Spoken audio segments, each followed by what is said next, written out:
necessarily in the U.S. or even in their own home countries. So we're in a global race for talent. So that means we can't think that we can get away with not educating our own citizens to a certain literacy level in science. We need that if we're going to make intelligent public policy choices. We can't get away with thinking that we can ignore the talent pool that's resident in this country and think that we're tapping the complete talent pool.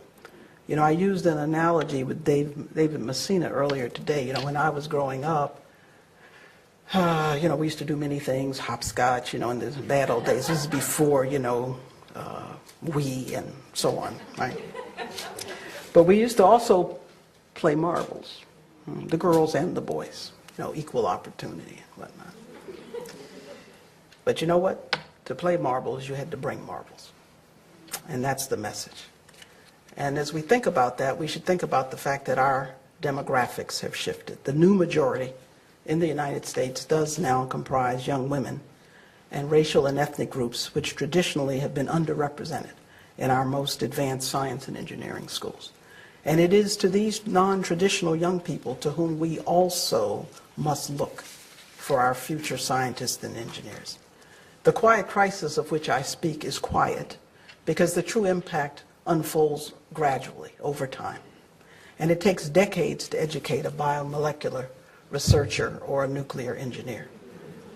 It is a crisis because our national technological innovation capacity rests solely upon such talent and depends upon our ability, yeah, you got it, and depends upon our ability to interest and excite all, and I do mean all, of our young people to the marvels of science and engineering, to the wonders of discovery and innovation. And that is why Science Chicago is so important. And we hope it becomes a model for other cities and regions. To conclude, we are caught as never before in a double grip. The need for national and global energy security and legitimate alarm over our planet's climate change. Energy security and climate change mitigation together comprise a national security issue. You don't believe me? Do you believe me? Okay, I'm going to ask you why I'm a professor. Now, issues that emanate from these twin realities, complex geopolitical and geostrategic challenges, unprecedented wealth transfer from one group of nations to another, concern over the impact of a global downturn, the profusion of energy investment choices before us, and true mitigation of climate change require vision, careful analysis, coherent thinking, and action. Investing in energy security and climate change mitigation is key to getting our economy back on track. Investing in energy and environmental sustainability, innovation, and infrastructure will generate jobs. The fix for the energy sustainability challenge and the fix for the infrastructure challenge are interrelated. With a new administration, we are on the brink of turning rhetoric into reality. It is important to assure that our action is comprehensive, not patchwork, as it often has been in the past. Now, even as we want to get started, we can't seek a single or a quick fix, because we must avoid the idea that the problem can be solved overnight. It did not develop overnight. But we must avoid the temptation to become complacent when oil prices fall, or even be distracted by the very, very real financial crisis we're in. In fact, a beginning step out of it can be part of an economic stimulus package.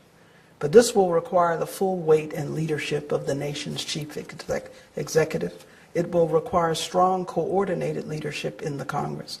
And it will require the cooperation and leadership of state and local governments, the full spectrum of the private sector, and each one of you and us. We know that energy security is among the highest priorities for President Barack Obama. We know that climate change is a concomitant highest priority for our president-elect. And there's been a strong bipartisan support developed for addressing energy concerns. This sets the stage for getting started with what can be done via executive order and via a stimulus package.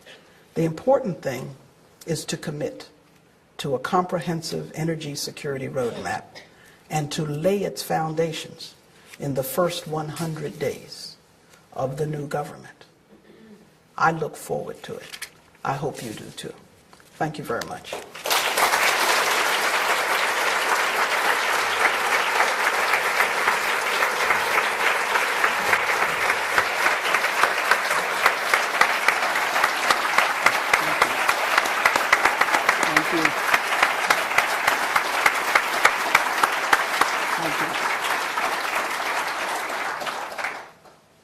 Dr. Jackson's agreed to answer questions for a little bit.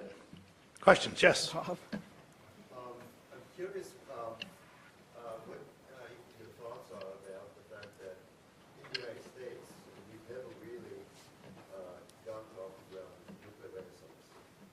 Like if you look at Japan, India, China, they're basically off the planet.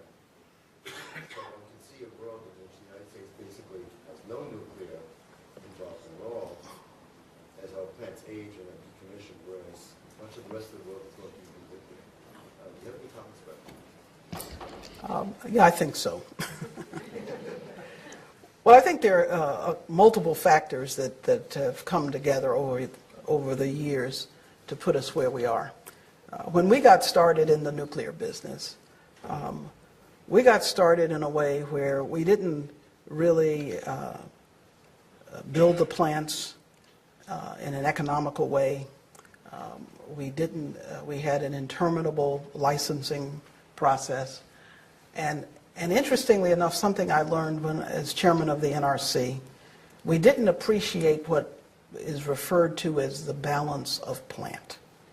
And that has to do with all the attendant systems beyond the reactor core that have to work in a certain way to have safe and efficient operations. Now, we've come a long way down the pike to learn that.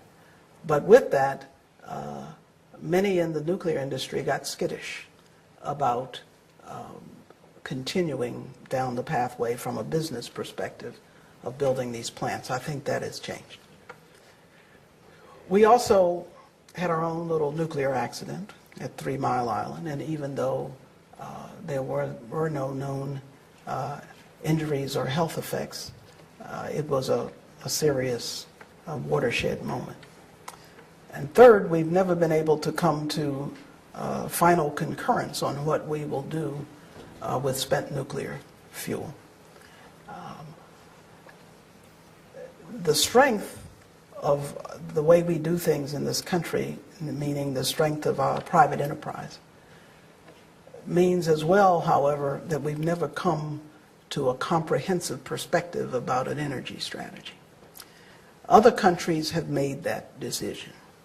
And so they look at what's available to them in terms of fuel sources, energy sources, and they make national decisions that they're going to do things. France is an example, and we have to remember that EDF, Electricity de France, is really a parastatal. Japan has made that decision, and so forth.